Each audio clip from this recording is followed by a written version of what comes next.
So quick recap. Last time when we met, we were talking about calculation of total risk and then splitting it into systematic risk and unsystematic risk. Is it fine? Okay. Now we came to a stage when we were able to calculate the total risk, and we were able to split it into systematic risk and also into the unsystematic risk. Is it fine? We're fine with this. Yeah. From now onwards, I'm going to calculate the weighted average cost of capital of KESCO only. So I write a note here, and I would send you the updated version of this file. So now we are going to calculate weighted average cost of capital of one company only, because there's no need to do three. So let's call it KESCO. If you look at the formula of weighted average cost of capital, which was in topic 3, I think, right? Sure, yeah.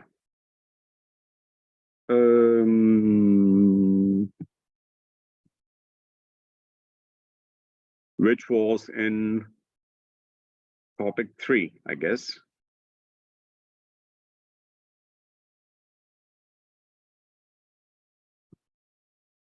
Yeah, this is the formula, right? It means that to calculate the weighted average cost of capital, you need income statement and the balance sheet, first of all, of KESCO, right? So what we need now is that we need to find out, can we find KESCO annual statement or annual report, right? So let's check for KESCO annual report. I don't care which year it is, as long as we have it, because we just need the example.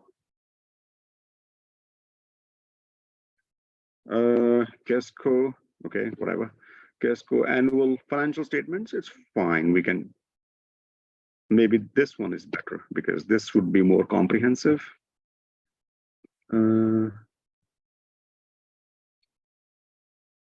Is it downloading or what? It's here actually. Annual report 2022, or maybe the review financial, because we need basically, that's a bit complicated. Maybe report.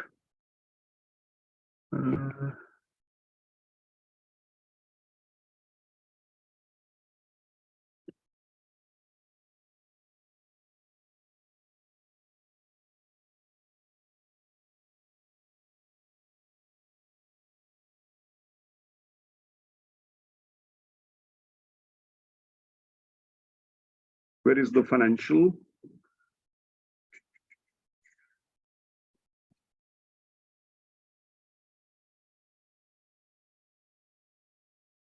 Here we go. Income statement. So it's page 165 onwards.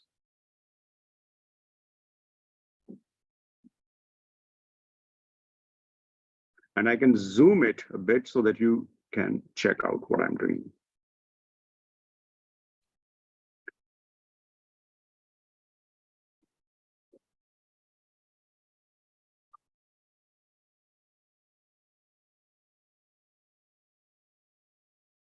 Right. So what do we need according to the lecture slide? Well, we need to have the share of equity, right? So in KESCO, if you want to see how much debt they have, how much equity they have, we need to go to the balance sheet of KESCO. And we check out that the total equity of KESCO is 2742.2, right? So I can write it down here, that equity, I can zoom it, this one as well, so that you can see it clearly. So the equity is 2742.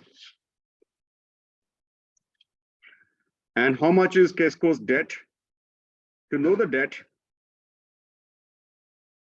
we need to look at the liability side.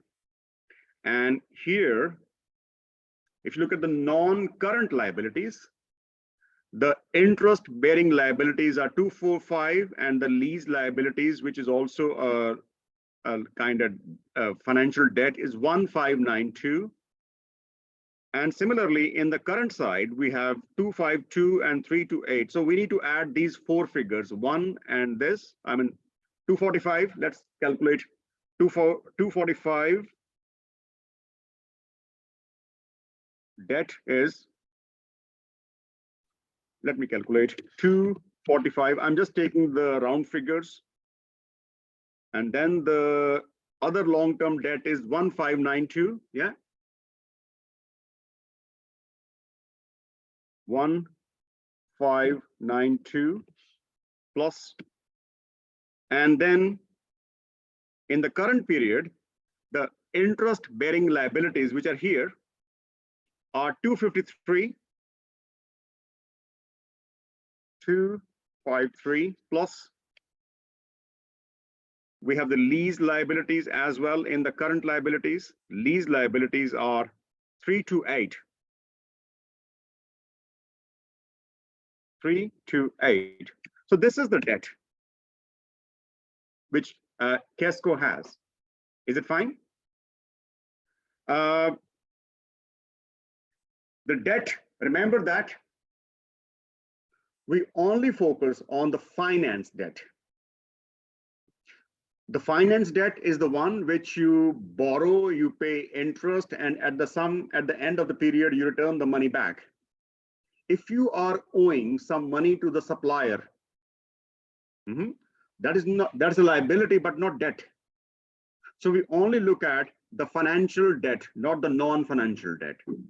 And this normally is sum of those liabilities which you borrow in monetary term and then you return it. In this example, I can only see the two types of finance debt. One is the interest-bearing non-current liabilities, which means on which you pay interest. Look, you never pay interest to the supplier. You only pay interest if you borrow money. And the second is the lease liability. The lease liability is some long-term finance debt which you get.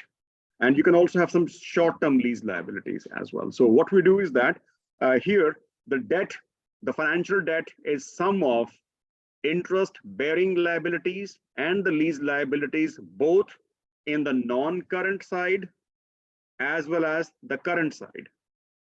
Okay, so that is why I have added four numbers, this and this, and then this and this. So these four numbers are added, and that gives us our total finance debt, which is 2418. Another thing that we need is, according to formula,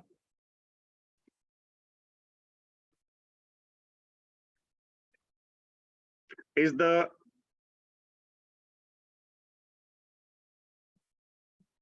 firm value. So I can say that the value is equal to debt plus equity. So if I add this number plus the bottom one, or I can do sum, for example, sum of this and this. And I can say that the share of equity is equal to 2742, this one, divided by the value.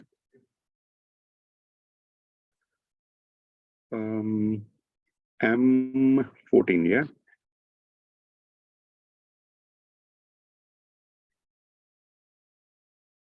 And then the share of debt,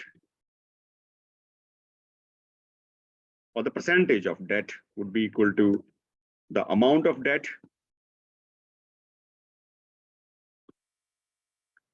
divided by the value. So I can say that if I use only two decimal places, I can say that this company is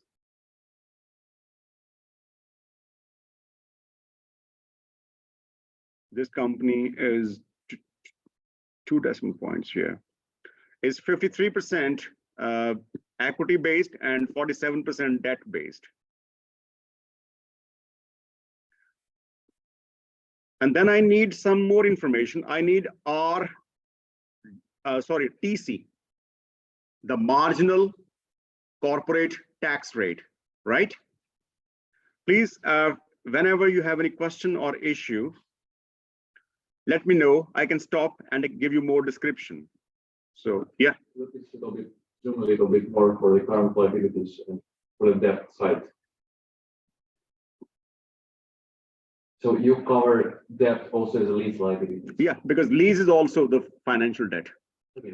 You have two types of lease. The one is the financial lease. You take money and you use it and you give it back. And the other is operating lease, that you take some asset, you use it and you give it back. Yeah, so we take the financial lease, not the operating lease. Yeah, so we take so then we go to the income statement. And in the income statement, you can see that the company has paid 151.2 amount of money in the form of tax. Can you see here? And I think this company is using minus sign, which shows the money going out. So this is also something very particular, that some companies don't put plus minus signs. So tax means money going out, but they are more specific and they are writing the negative sign if the money is going out.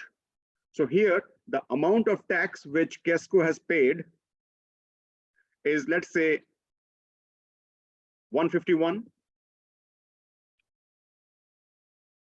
And Kesco's profit before tax, I can call it PBT.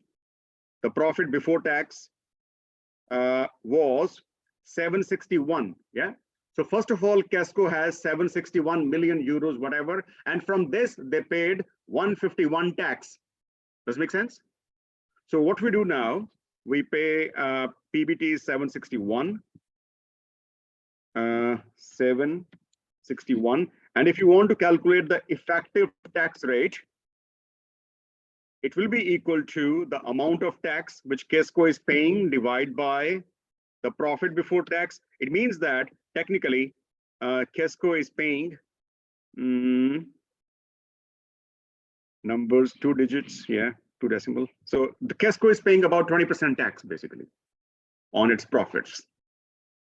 It's strange because we know if you use the headline tax rate and you just Google corporate tax rate in Finland, it can be about 55 or 50%, you know. But here, what this company in this particular year is paying is only 20%. Maybe they overpaid tax in the last years, and now they are making some adjustments. But we are only concerned about this year, okay? So we take 20%, which actually Kesco is paying.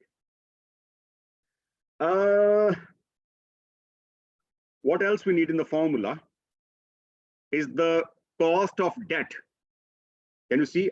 I want to come to RE at the end, but I'm looking at RD, the cost of debt.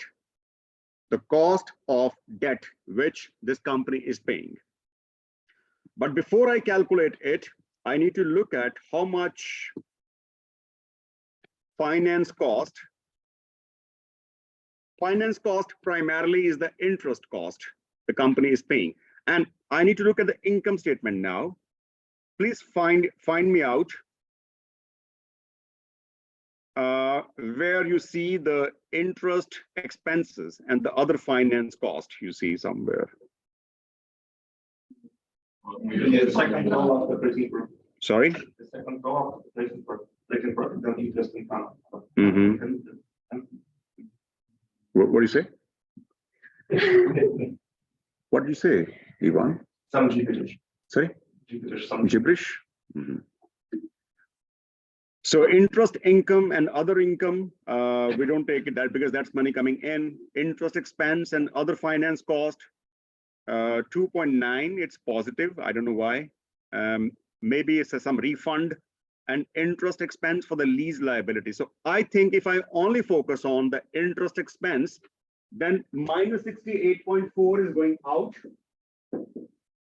And 2.9 is some kind of refund. I don't know where it comes from, but it's a plus sign, so it's coming in. So it's not, essentially, it's not a cost. So if I have to take the cost, it is 5,725. So it's like a 65.5 is the actual interest cost, the net interest cost. Okay, so what I do here, I call it 65.5. And once I have it, I can calculate my cost of debt. If I know the finance cost, and if I know the amount of debt, let's say if I say that, hey, you borrowed 1,000 euros, and at the end of the year, you have paid 20 euros as interest, what is the percentage interest? You can calculate by dividing 20 with 1,000, right? So what we do here, our cost of debt is the amount of interest you pay, divide by the amount of borrowing you have. So technically, Kesco is paying, not this one.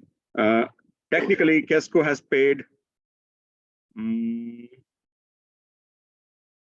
number.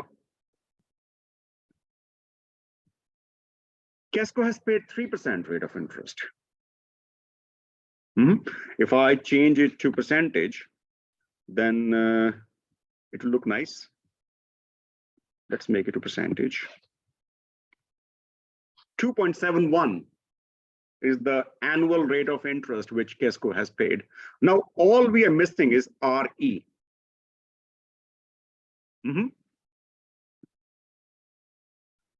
The expected return on equity. And we have a formula about it. The formula is actually a theory. And this theory has won at least 3 Nobel Prizes in economics. It was given by Harry Markovitch, then developed by many other people, until Pharma, French, big names.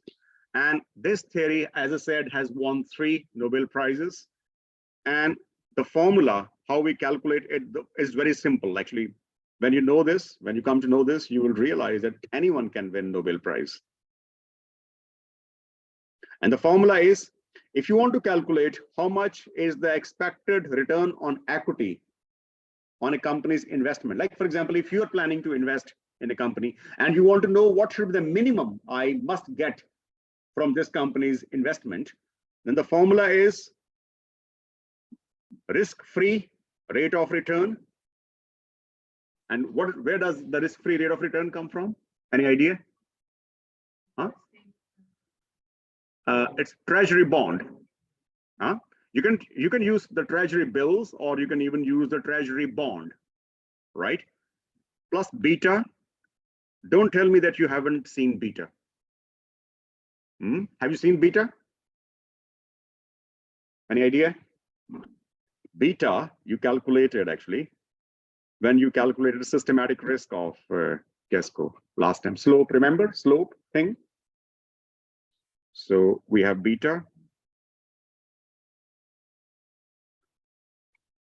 multiply by the market return. And once again, minus risk-free rate of return. Okay? The risk-free rate of return you can get from, for example, Bank of Finland's 10-year bond rate. If I just Google, I can check on Suomi Pankki's website, but if I just Google Bank of Finland,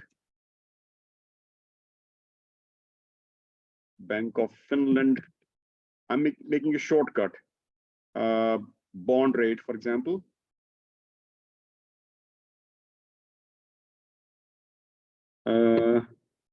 This is not the actual website. 10-year bond rate. Oh, consent, whatever. 10 years bond rate has been 2.735%. So if I use this as the risk-free rate, let me call it risk-free rate 2.735%.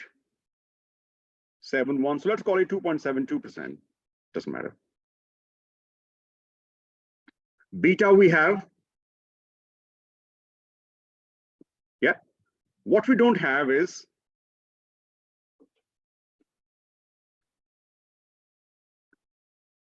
What was it called? Risk-free. Say again. What was it called? Risk-free. Risk-free rate of return. Risk-free. Risk-free rate of return.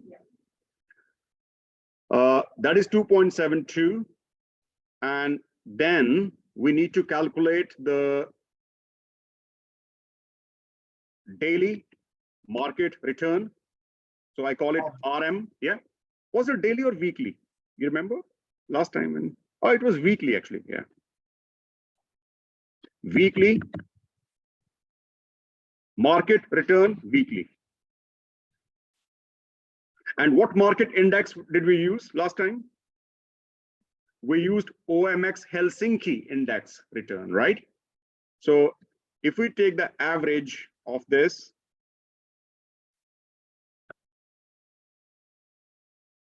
and we add up all these numbers,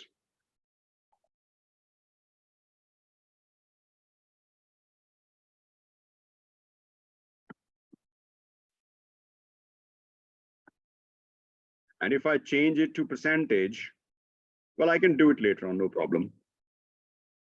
RM, since we are showing all of the percentage on the annual basis, right? Therefore, we should also call it RM what? Annualized or annual.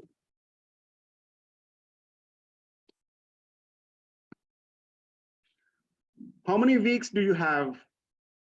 How many weeks you have in a year as a round figure? 52 weeks. So what I do, I take the daily return and I put to the power of 52 minus 1. Oh, what is that? Did I put? Daniel, can you quickly check what was the formula we wrote in case when we annualize something? 1 plus, sorry, I missed out. Yeah. Now I know. 1 plus daily return to the power of, I will write down the formula 52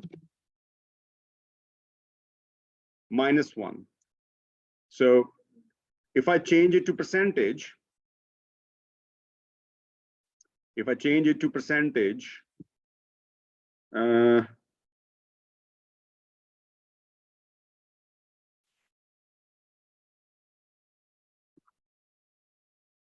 with 2 decimal points, it means that the expected return on Kesco stock was 1.44% on, on the market, RM means the market, right? Was 1.44%. And how we calculate it is very simple.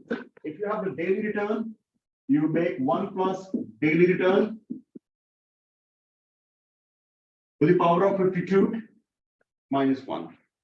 Like this, called compounding, you know?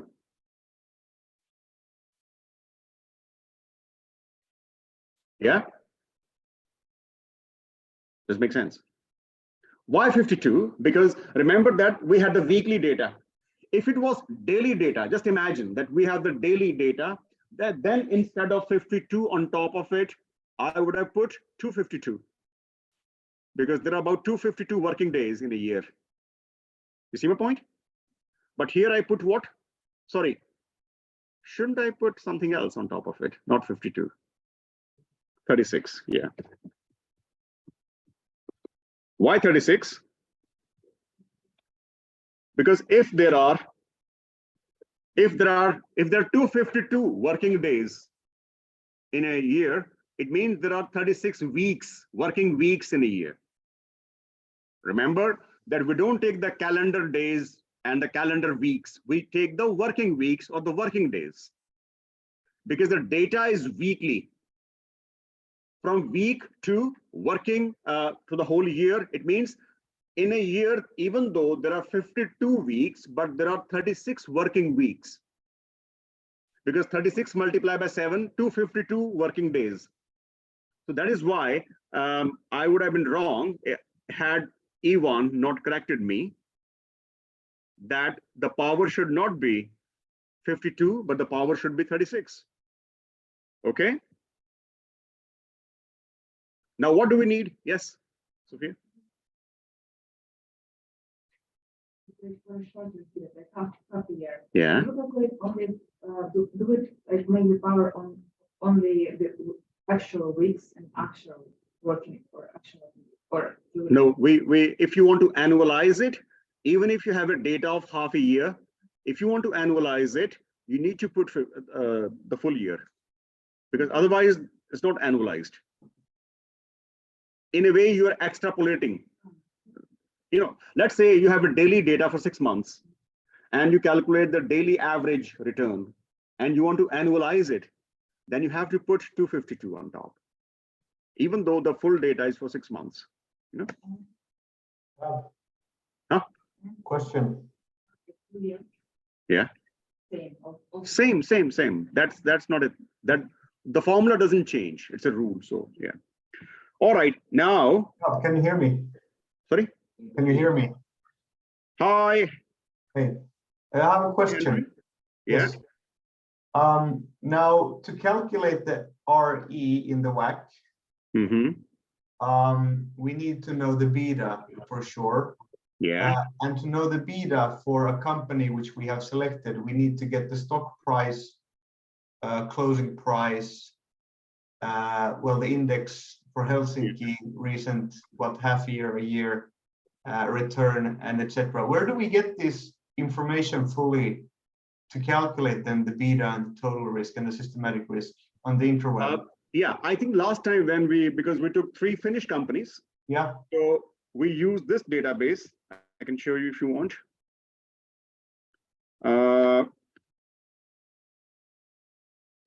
We use OMX. Can you see it? Am I sharing it? No.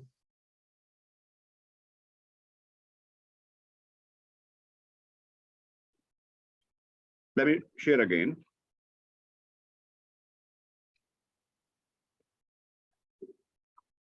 This is the database that we use for calculating the data of the Finnish companies. Right. What I can do is, because I would be updating the spreadsheet in Moodle, so I can actually I can paste the link here. Okay, yeah, that's great. Thanks. So that you can see it, yeah? Yeah, I remember. Yeah, right. Now I remember. Okay. No problem.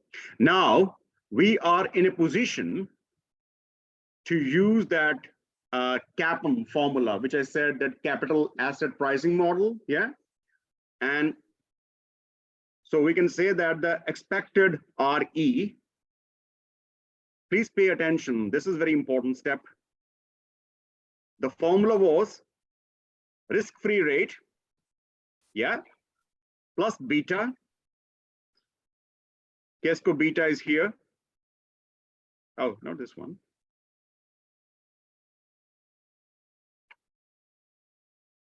L7, yeah, yeah.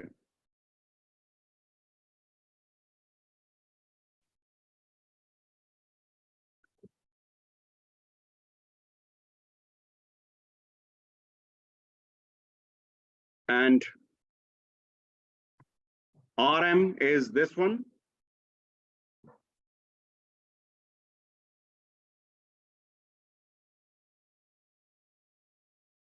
But don't forget to put the breakdown. Yeah. And minus RF again. I think there should be maybe comma instead of plus, because Yeah, you're right. You're right. Because otherwise it'll be a problem. Yeah. I do it again, no problem. So it has to be, you're right, well spotted. So we use a decimal separator as a comma, not a full stop, not a dot. So you're right. So now we calculate RE, and remember the formula, CAPM, capital asset pricing model. The first figure is risk-free rate, plus then we have beta, and beta is here.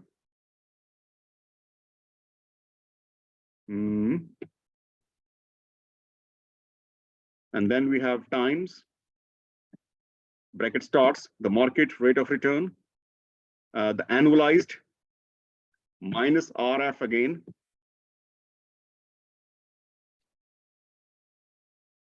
So the RE is 1.56. Okay. The expected return on equity on Kesco is 1.56.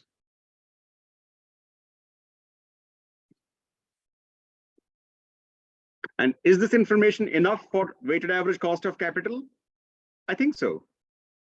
You need the percentage, the proportion of equity, weight E, multiply by the return on equity, plus the percentage or the proportion of debt, 1 minus TC, multiply by the cost of debt. Yeah. And why there is 1 minus TC, can somebody explain it?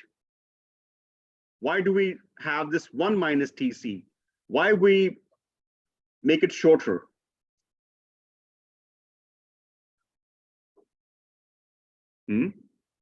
Ivan, you have something to say? Well, basically 1 minus TC, that's the product tax. And right. No, but why do we have it? I know what it is, but why we have it? Of course, your equities, and equity is after tax. Have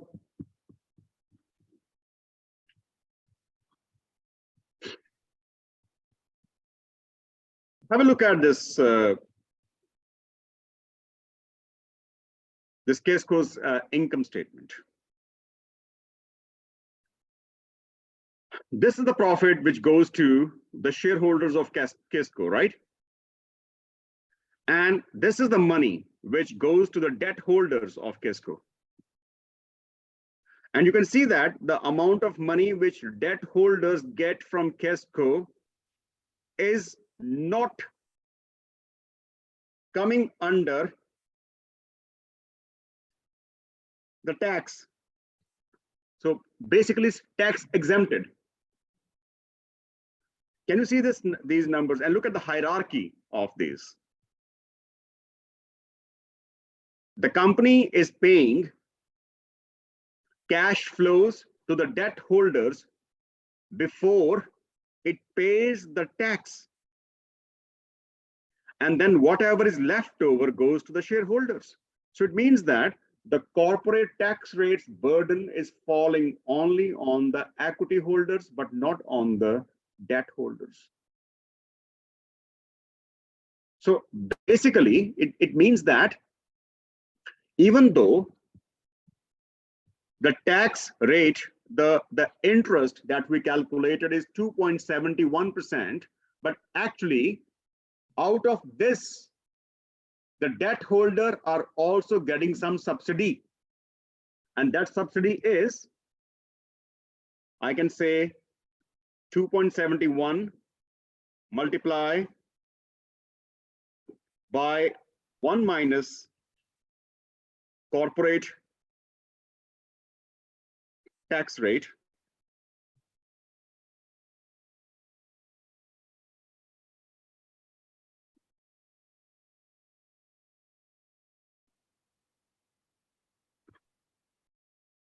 Actually, if we also take into account the tax figure, Kesco's debt holders,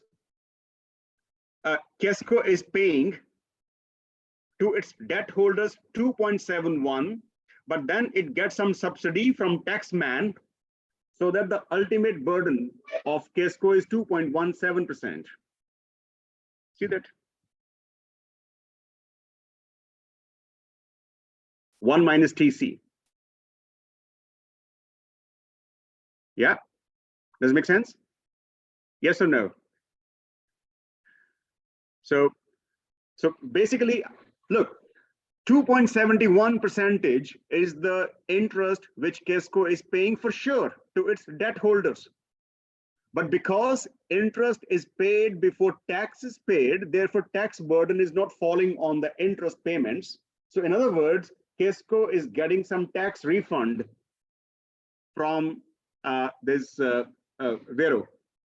So ultimately, even though it's paying 2.71, but effectively it cost 2.17% to KESCO. And now we have all these numbers. So why don't we put them together? So weighted average cost of capital is basically equal to, if I can use the brackets, weight of equity multiplied by the amount, the percentage of equity, plus weight of debt multiplied by 1 minus TC, as we discussed that there is a tax exemption.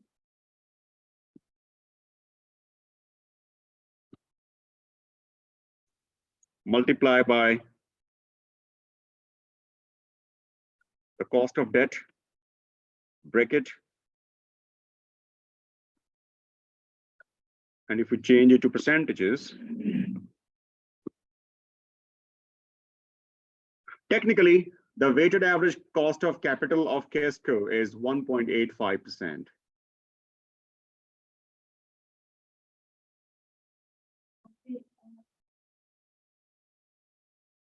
Yeah, the average. Weekly, but of course, I had to annualize it because we make it annual, yearly. Look, all the percentage, all other percentage are annual interest, annual this, but this was weekly, right? Weekly return. So we also have to make it yearly. So how many weeks in a year we have?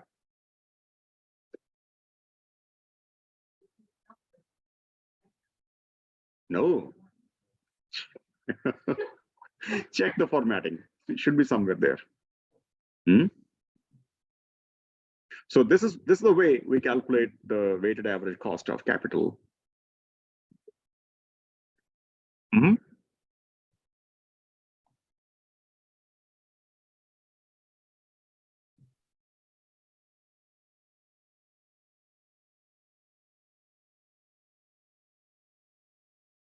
So yeah.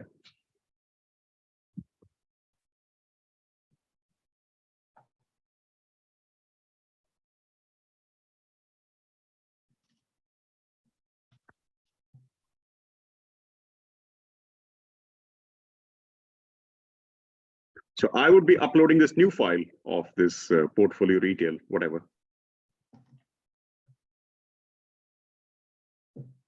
Can you show me why it's showing these numbers?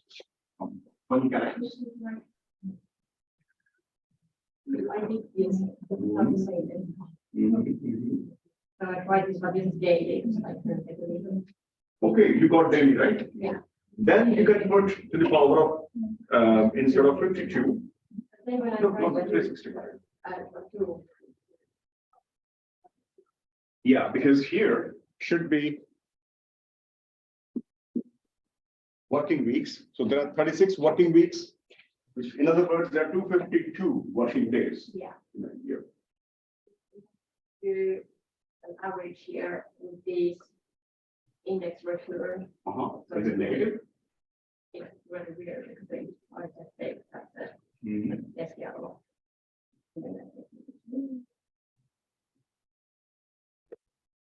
Let's see. Okay, now you And take. then What does it show? Right, too small. Do click right click, yeah, and do the formatting, and make it a percentage. Maybe 3, 4 decimal points. Maybe 3. Yeah, let's see what happens. Okay. Yeah, now it comes. It's very low. When the numbers are very small, then this negative exponent shows up. So then you can increase the number of decimal places by looking right. But this is already the percentage, or do I have to divide this with something? So this is daily, right? This is daily.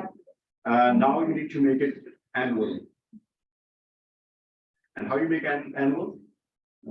If you click is equal to, bracket starts, the parenthesis, this bracket like this, Okay. yeah, 1 plus. Now you can add this number, yeah, bracket close.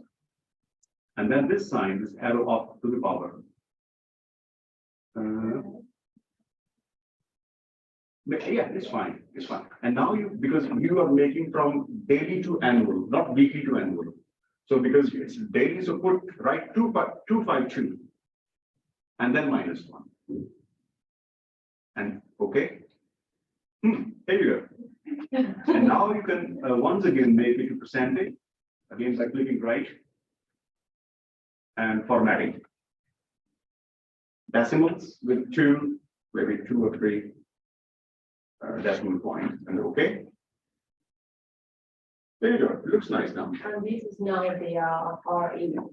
No, This is the no, look, the look. RM on. This is the annual market return, Yeah. and this is what you will be using when you calculate the expected cost of equity or expected return. Now you'll be using RF. Beta, you have it. What you calculated now is this, and then minus R.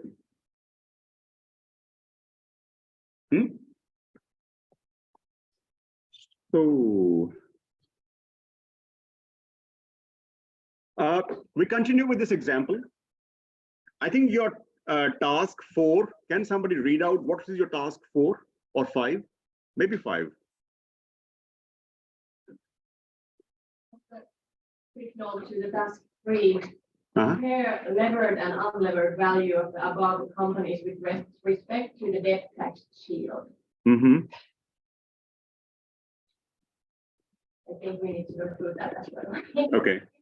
So after WACC, what we have? The debt tax shield. Mm-hmm. Task 4 is write a note on the debt capacity of the company or the project, pros and cons, and then task 5 was calculate. Yeah, but isn't so that I shared this debt tax shield calculations FinAir file already? Huh?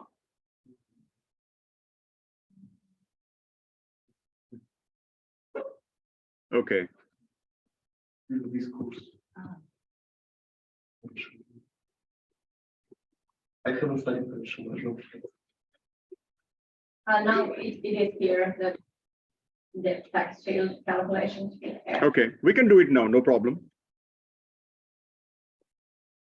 To understand the debt tax shield, we need to understand the concept.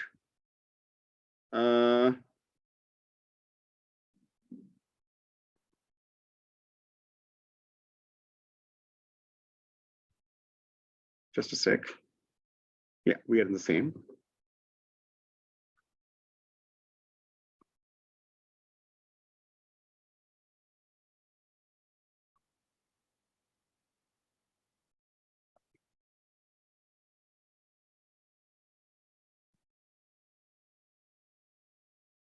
Debt tax shield. Good that you pointed out that we are able to discuss it now.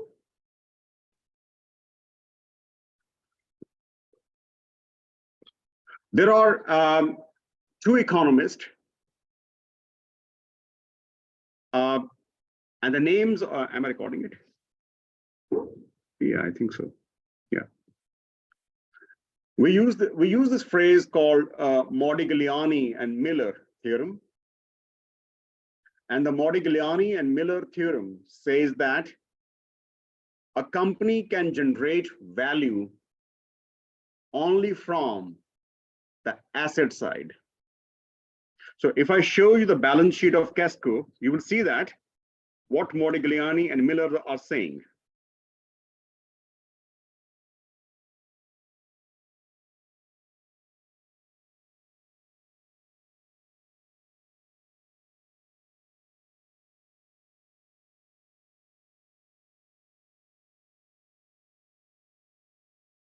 165 volt.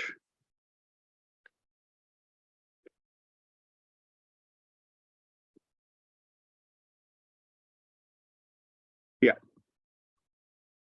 So here is the balance sheet of Kisco. And these theorists, Modigliani and Miller, they say that a company can only create the value from the asset side. And the company can never create any value from its financing side. Remember, by definition, if you go by the first lesson that we had, financing is where money comes from, this one. And investing is where money goes to. And the value of the company, according to Modigliani and Miller, is always coming from the asset side, but not from the financing side. Assets means investing side, but not from the financing side. So in other words, Modigliani and Miller are saying that a company can have zero debt or 100% equity, or the company can have very low equity and big amount of debt. It doesn't matter. It doesn't matter.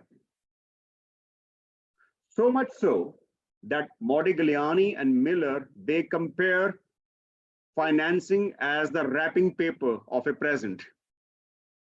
You know, when you give a gift, it doesn't matter how good or how bad the wrapping paper is. What matters is what? The gift, the present. They say that this is the present, this is the gift, and this is no more than the wrapping paper. Once we unwrap the gift, we throw it. So it doesn't matter. What matters is this. And guess what? They're highly acclaimed economists, and they're right in their own way of thinking. But we can easily criticize them. We can easily criticize them. And in fact, you know that how we criticize them. Guess what? When we were calculating the effective tax rate, and you saw by yourself that the interest expenses are paid before the tax is paid by the company. Does it make one form of financing favorable than the other? Which financing is favored over which financing? Debt. It means that you saw with your own eyes that a company called Kisco and the millions of companies like Kisco, what they do, they pay first to the debt owner's cash flow, which is the interest, and then they pay tax. And if something is left over, that goes to the shareholders. So can't we say that the one form of financing is discriminatory over others? Just imagine, if this company had no debt, for the sake of simplicity, you can imagine that Kisco has no debt, then this money would have been missing, right? This money, this expense would have been missing. So if this amount would have been missing, the company would have got larger profits then. Larger profits means the company would have paid more tax to the state. Isn't Kisco generating more value for its investors by borrowing than not borrowing? Think about it. By the way, debt holders are also investors of the company. So is Kisco generating value for its investors by borrowing than by not borrowing? Because if it was not borrowing, this money would have been altogether missing. So this money would never go to the investors. The profits will be larger than what we have now. The company would pay more taxes. And then whatever is left over goes to the equity owners. Yes, Daniel? If they borrow, they pay the lesser absolute number of debt money to the state. Because like the percentage is dependent on the amount of money before the tax. And So what's your point here? If they borrow, they have the lesser amount of the money, like In the before the profits. tax. Yeah, In the profits. So they pay Yeah. less tax. yeah, that's true. Yeah, so that's what I'm saying. That now the company is having a choice. Look, as a company, if you are a CFO of a company and you have two types of investors, debt holders and equity holders, right? Would you like to pay them or to the state? Be selfish and say me the truth. Who do you want to give money?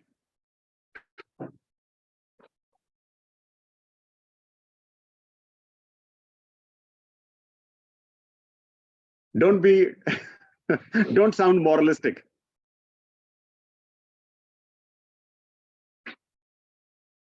How do you find that there is an addition in the value of the company by paying more taxes or giving more cash flows to your investors? To the investors, whether it's in the debt or in the profit, whether it's in the form of interest or in the form of equity, dividends. You see my point? So it means that it looks so obvious from this small little example that there is an inherent bias in our corporate tax regime, which is pro debt. So the company which borrow generate more value than the companies who don't borrow, who do not borrow, right? And this is called tax shield. This is called tax shield. Tax shield is when you are able to measure how much more value company is generating through borrowing. That is called tax shield. And look at the word. Why did I start the discussion with Modigliani and Miller? They are saying that financing makes no impact on the company's value. But now I'm saying, I'm contradicting Modigliani and Miller by saying that the company who borrow means financing, are able to generate more value. So one form of financing can generate more value than the other form of financing. This company, Kesco, has actually generated more value, and the more value would be equal to the formula. I can show you the formula. It's a corporate tax rate multiply by the amount of debt this company has.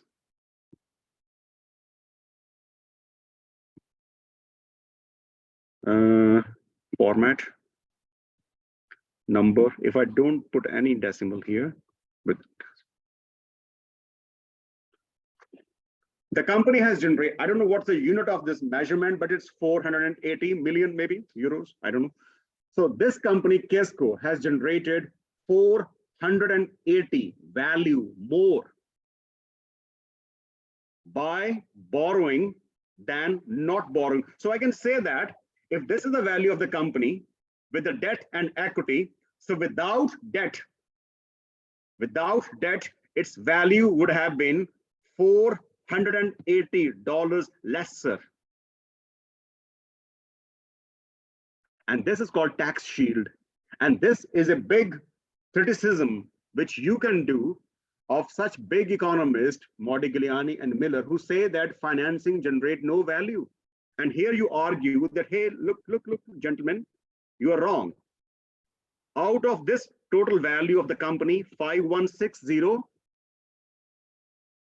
480 value has been generated by the company purely by borrowing.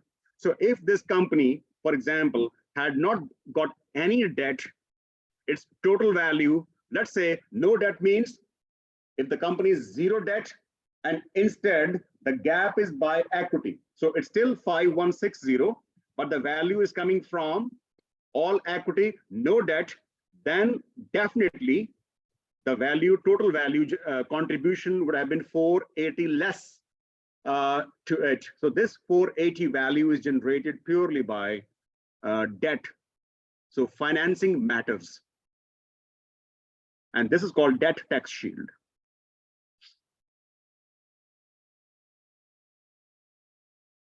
Debt tax shield, I repeat, is the addition to the company's total value by borrowing. And Or the last pause and write a note on the debt capacity of the company. yeah, Last project. yes. So the company, And the bonds. exactly. So those companies which have larger capacity, debt capacity, they can generate more value by borrowing.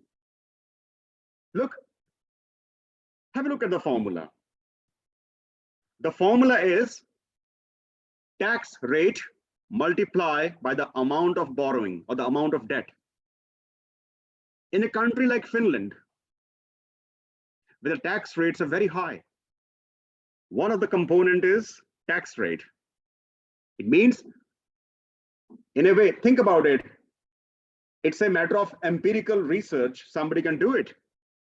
But apparently, it seems that if there is a Singaporean company and then there is a Finnish company, the debt tax shield of Finnish company would be larger than the Singaporean company, where the tax rate is very, very, very low, 2%, 3%. So if a Singaporean company borrows same amount of debt, which is, let's say, 2418, and when you multiply it by 2%, the debt tax shield is small. But if the same amount of borrowing is made by a Finnish company, and here, if the effective tax rate comes out to be 30%, 40%, look at the amount. So Finnish tax system indirectly motivates companies to borrow more. Create more value. Sorry? Do the taxman give them some subsidies or something that where does the value come from? Because we have the like really high tax rates. Where does the value come from? Just imagine. Now stick to your point. In Finland, tax rates are very high. Done. But not the interest rates, tax rates. Imagine that today the financial statements rule change, and they said that even the interest payment should be made after tax. Guess what? Nothing would be left for the equity owners, because a big amount of money would go to the debt owners. It means there'll be loss in the value of the company. So the fact that the company pay free of tax to the debt holder is saving the skin of the shareholders. So that is why the company's value would have been much lower if the tax burden would have fallen on the debt owners. But the fact of the matter is that existing tax regime all over the world, I mean, it's not just Kesko or Finnish companies, always the tax burden is on the residual claimants, who are the shareholders. The taxman always treat fairly, or favorably rather, to the debt. Why so? Because debt is an expense, but dividend is not an expense. You see, that is why. So this is why is corporate tax multiplied by debt. This amount, debt tax shield, would be insignificant if either this is low or this is low. But if in a company, for the given amount of debt, the tax rate is more in one country in comparison to the other, then in this the country where tax rates are more is able to generate more debt tax shield. I mean, I don't know if anybody has done the research in Finland, but this is one of the topics which one day I would assign to my students, that, hey, calculate and compare it with some other countries, companies where tax rates are very, very, very low.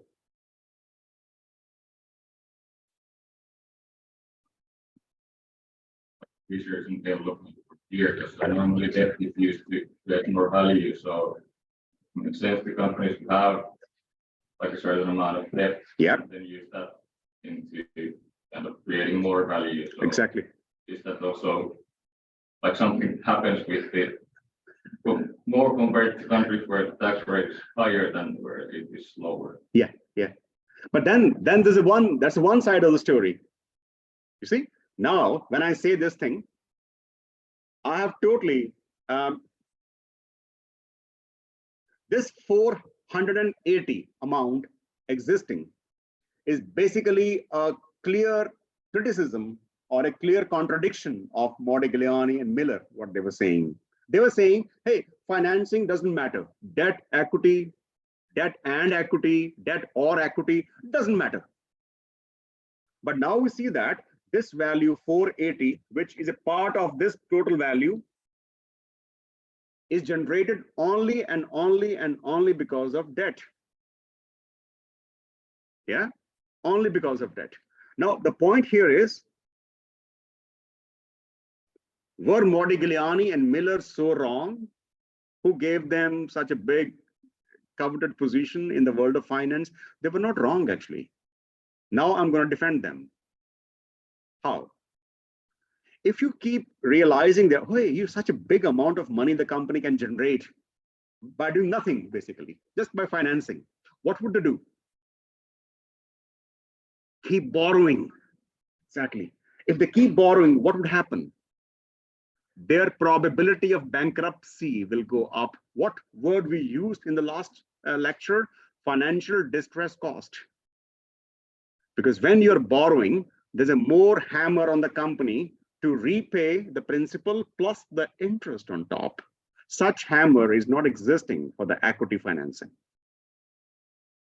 And when this hammer becomes sharper and bigger, the company is under more pressure to perform, because now you have fixed cash flows to give to the debt owners.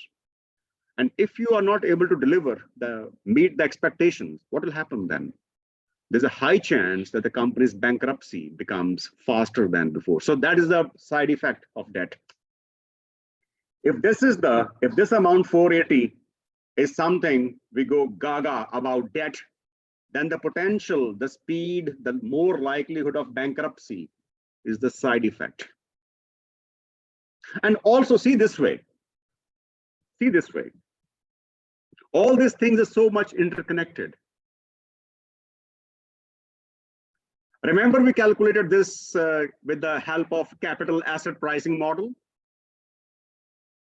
If a company is borrowing more and more and more, guess what happened? The investors would be very much shying away from investing in it. Then the company's beta will go up. Would you like to invest in a company as a shareholder where debt levels are low or the debt levels are very high? Low. Because you know that if the debt levels are very high, first of all, as a shareholder, your cash inflow would be smaller because bulk of the money may be used to pay to the debt holders.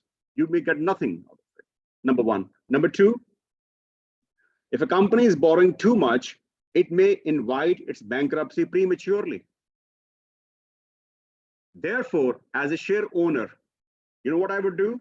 I would put more beta on this company. So my systematic risk will go up. Systematic risk goes up means the return on equity, which I expect, would be larger. So what happens?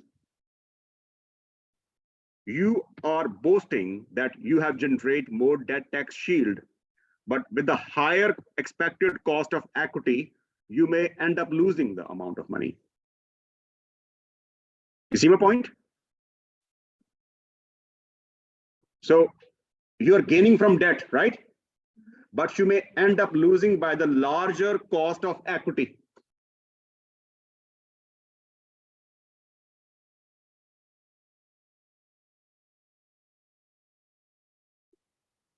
There's no benchmark. No, there's no benchmark. You need to study it over time. So you need to look WACC of your case company, whichever company you pick up for 3 years, 4 years, and see that what is the trend. Even though 4 years are not enough, but you can still get some idea that is it rising or falling, you know? Yeah. So the weighted average cost of capital gives you some idea that how your company's total cost of capital is going. And this is the debt tax sheet. So this was the concept we were talking about. okay, given by Franco Modigliani and Merton Miller. This concept says that you cannot create debt tax shield because financing is nothing, is a facade. You do construction, you have some, what is the word we use when we do the construction? We have big curtains. Scaffolding. You know scaffolding? When the construction starts, they cover the building. And when the building is complete, they take them away. So they were saying that financing is just a scaffolding or wrapping papers, nothing more than this. But we proved that, no, they were wrong. The company is generating extra value purely because of debt. But then we also come back in defense of them that if the companies are bent upon generating value like this, they don't focus on the assets, they don't focus on the investments, but all they're doing is increasing the debt unlimitedly, then their beta will go up. If the beta goes up, then the cost of equity will go up. So it could be possible that they end up paying more premium to the shareholders than what they are saving through debt. So it's a very thin line between. So they were not totally wrong, actually. So this is something, the discussion about debt tax shield, the concept and the calculations. All good? Excellent. What else we have missed? What else we have missed in the discussion?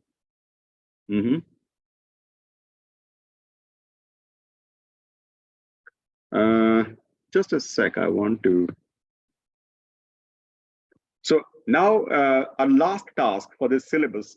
So I repeat, your last topic in the syllabus is topic 4, which is international financial markets. And the last task in the syllabus is task 6, which is mentioned at the last page of this set of slides. It says that calculate the exchange rate fluctuations of US dollars, pound sterling, Canadian dollar, Japanese yen, Australian dollar against euro for 1 year.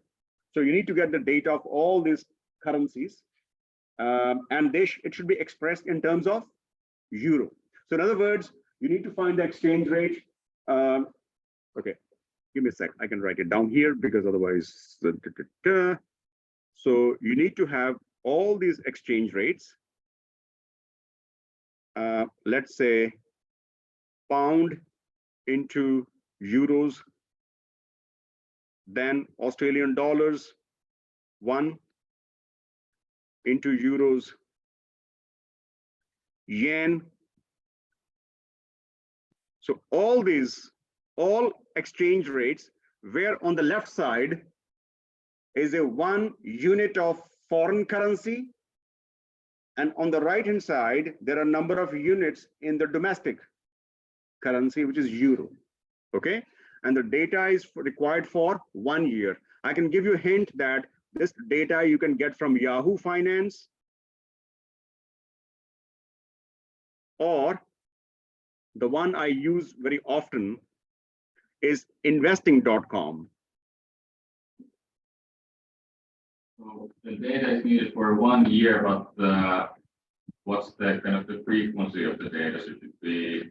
I think you take daily. Daily? Yeah. Why daily?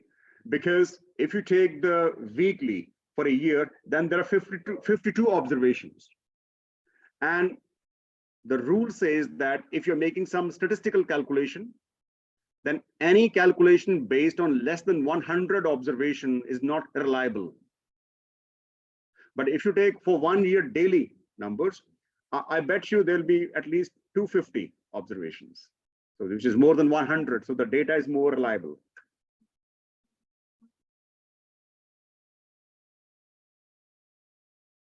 Observation from no. Yeah. So you, for example, I can show you. Let's say we have this investing.com.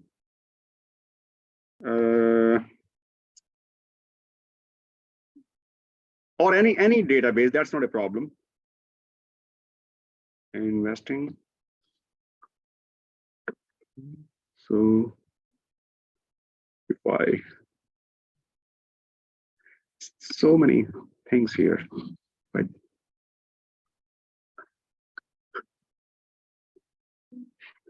yeah.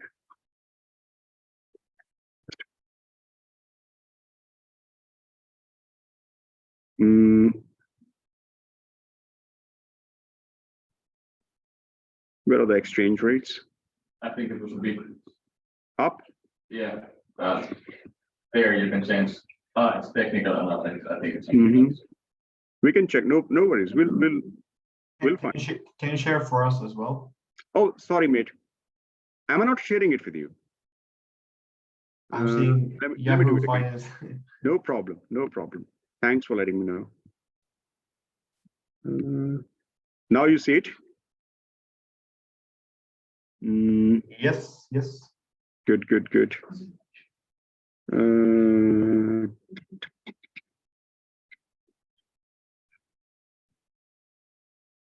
By the way, if you want to see the treasury bond rate, risk-free rate, yeah. Remember I was talking to you about the risk-free rate.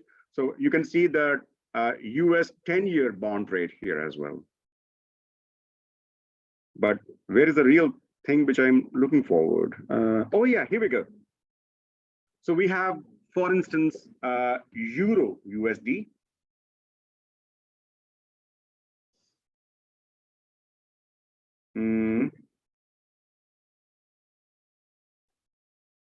And if we have the historical data, the problem is that here the data is given for €1, and we don't want that, right? Remember that? We want to have the data for $1 in euro. But do you know how to do it? Even if you get for €1, you can convert it to $1 equal to number of euros. Remember, 1 over indirect quote. You understand my point? Wait a sec.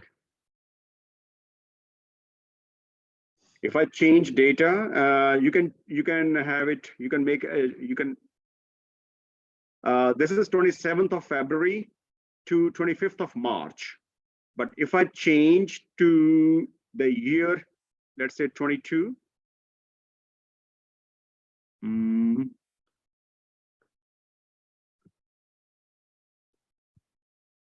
So if I take, for example, February 22 to something like this and apply, and then download.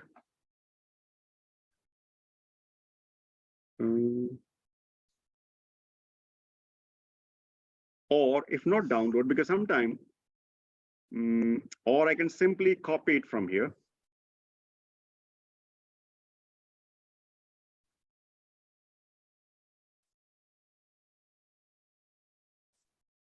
I can just get it.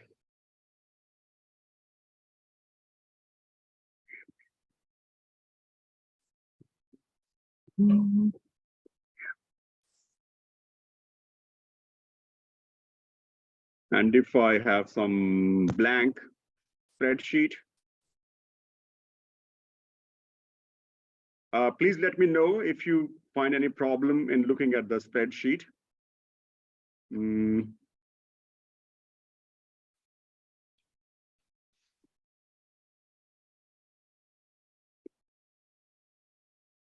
Yeah.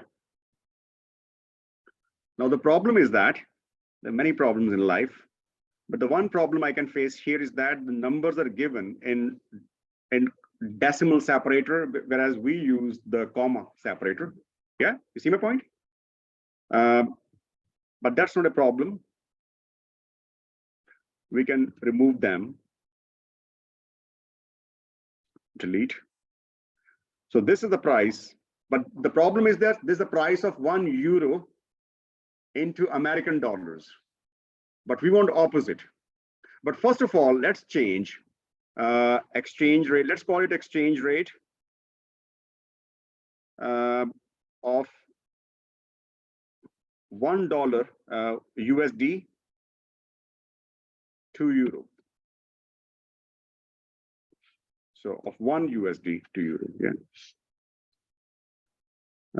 But first of all, let me change the, if I go to home and I go to find and select, and replace. If I could replace, I want to replace dot with what? With comma. And if I replace all, here you go, job is done. And now I can say that because this is the price of €1 into dollars, it's fine, because by the way, investing.com is an American website, right? But we want to make it according to the European, the way we want it, but not a problem. We can do 1 divided by this number. This is the price of $1 into euros. Can you see my point? And what I did, nothing much, just reverse it. Just use the theory. That's the way we want it. And if you have a 1, just do all the way down. Same thing you do for, the pound and so on and so forth. If something you're not getting from this web page, you can even try in Yahoo Finance, no problem. You will get it definitely. Okay. So without going too much into this, I want to show you.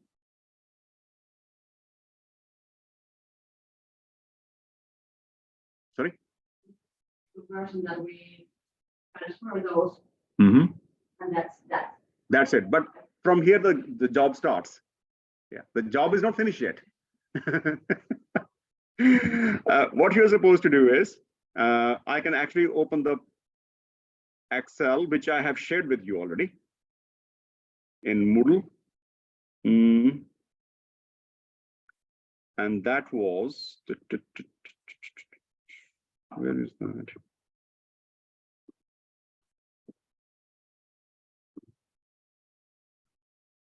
What was the name of that spreadsheet?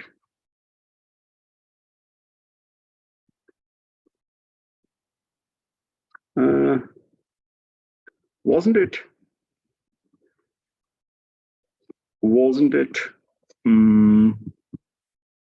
Is it the exchange rate SKR and Yeah, SKR? exactly. I can open it. Yeah, exchange rate Swedish kroner and Danish kroner.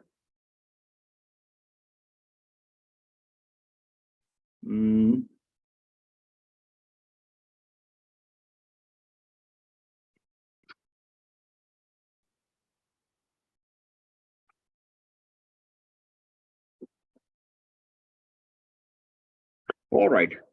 By the way, one more source you can even get from forex.fi. So you can also get the data from this web page. So the link is given here. So what I have here, I have the exchange rate of 1 Swedish kroner in number of euros. And see, this is the direct. Is it the right way or the wrong way of getting the data? The right way, because the price should be expressed in euros. If it is not Swedish kroner but chocolate, then I would say that I buy chocolate not in Swedish kroner in Finland, but I buy chocolate in euros. So that is the way to look at. So this is 1 Swedish kroner, and we have the data, and then we calculate if you want to do for the opposite, right? So here is €1 if you want to see, if you want to see from the Swedish point of view, right?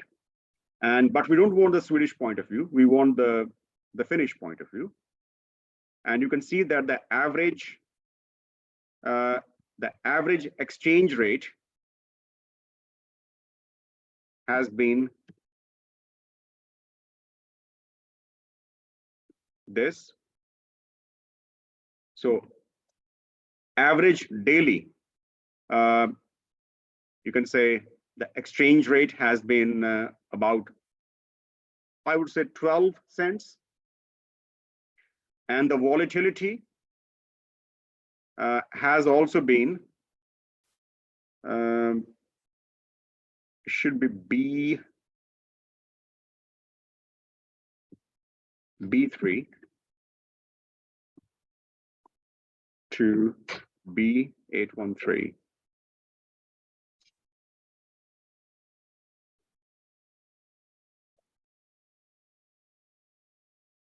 and the relative volatility. So you can see that in the whole year, the average, the value of Swedish kroner has been in euros. Oh.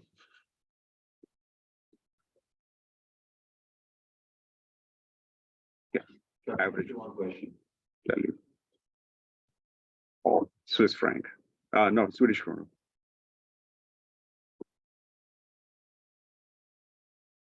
So you can see that the average price is this and the volatility. And when it comes to volatility, what measure we use? Fluctuation.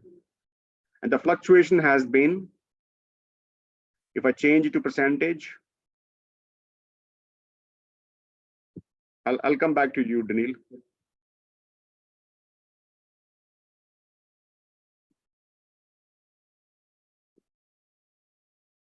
So you can see that the volatility every day, the fluctuation in the price of Swiss franc, Swedish kroner has been 0.432%. And the formula is standard deviation. So we use standard deviation to find it out. Remember, we discussed sometime about, was it in the quantitative research, that the fluctuation is always measured by the standard deviation. Yeah. I gave you some example of football clubs, I think, that some clubs, they are scoring same amount of goals.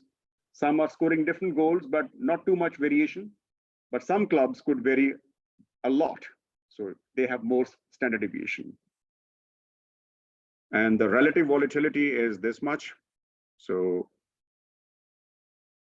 the relative volatility means some currencies, because their value is more than the other, they are more likely to fluctuate because the value is more anyways. The effect is more, but we want to find out the relative proportionate volatility. And this is why I divide the volatility by the average value of the foreign currency. And similarly, we do for the Danish kroner. So we have the data for, this is the price of 1 Danish kroner in euros, and this is the price of 1 euro in Danish kroner. But we need H column. From thinking from the Finnish point of view, H column is our direct quote, and I column is the indirect quote. So we shouldn't focus on I, but we focus on H. So the average in euros is, it should be not I, but H column, H3 to H812. And then in terms of volatility, volatility in euros is also the standard deviation of H3 to H. And if I show it in the percentage terms, then this in 3 decimal places define. And this is the relative. Sorry? Yeah, it should be H3, sorry. Yeah, even though it doesn't matter, but still one value. And this is the relative volatility.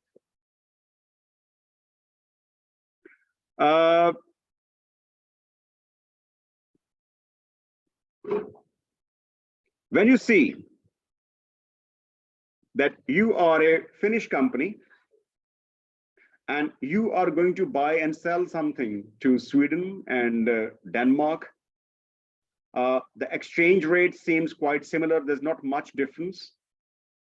But when you see the reliability, which one you think is less fluctuating against, which of the two you can trust more in terms of their stability? Danish crown. Because look, here volatility is quite a lot in comparison to this. I would say it's about 24 times more volatility, because if you divide this by this, it comes to 24 times. Yeah, exactly. So you can say that even though their value, absolute values are very much comparable. In fact, Danish kroner have lower value than the Swedish kroner.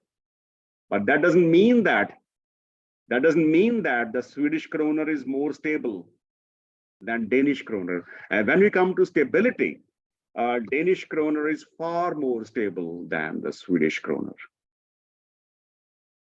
So that's what you are supposed to do. And the same thing, you need to write it down in your comments, that which of the all, when you have calculated this for each of them, then make a category of high value but low stability, and then maybe low value and more stability type of categorization, and see, put some comments. That's all you need to do for this last task. Actually, it's not a very good comparison, because Sweden and Denmark, they're pretty much comparable, and then we are comparing them with the euro, right? If it were some very high value, let's say if it were yen and pound, then would have been a very good comparison in euro. Yeah. Or maybe some country which is called the hard currencies, you know, like American dollars, British pounds, Swiss franc, Australian dollars, and then maybe some emerging country currency like Indian rupee or Malaysian ringgit.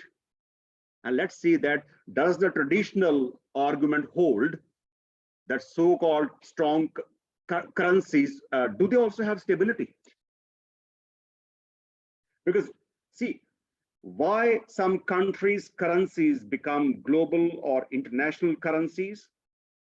For two reasons. Number one, they have high value, the value is up, and secondly, they are stable.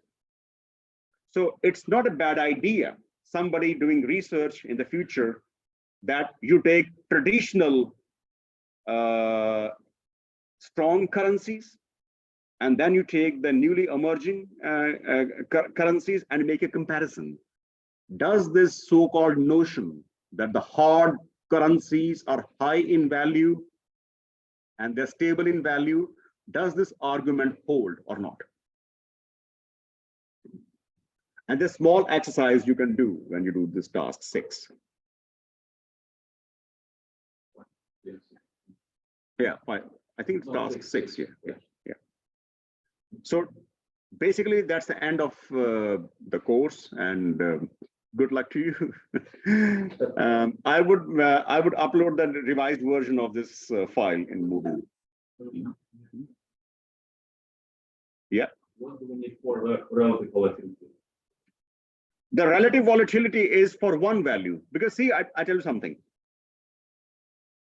If the gap between this value and this value would have been large, then by default, we use a phrase called size effect. Oh, yeah. By size effect, more valuable currencies have high volatility in the absolute amount.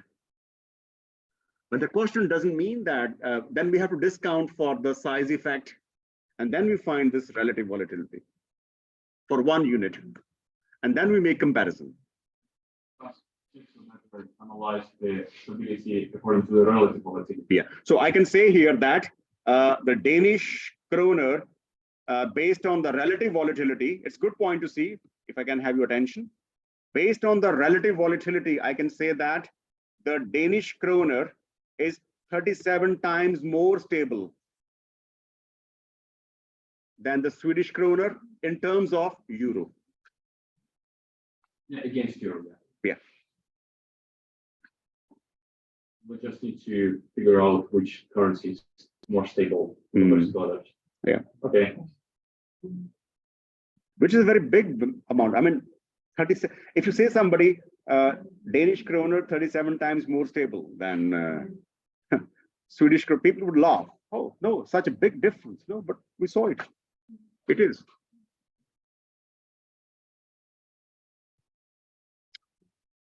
Right. So I'll be here for some time. If you have any questions, you can ask me. But otherwise, I can pause the recording. And thank you very much for being so patient. We made a lot of last moment changes in the course contents and the methodology and everything. But I feel that we haven't lost much, even though we are one day less. But I think now I can see in the hindsight and that except for some minor topics, this is what I planned and this is what I delivered. So there's no real difference between the planning and the execution. Okay. So thank you very much once again for being so patient and so cooperative, and wish you all the best. And please do fill in the course feedback for all the courses that I taught you. So please fill in that. Yeah. And you know that I'm a bit strict. If you don't give the feedback, I will not disclose the results. So it's a mild threat. Yes, that- All right. Take care and good luck and see you soon. Bye-bye. Yeah, thank you for a great course.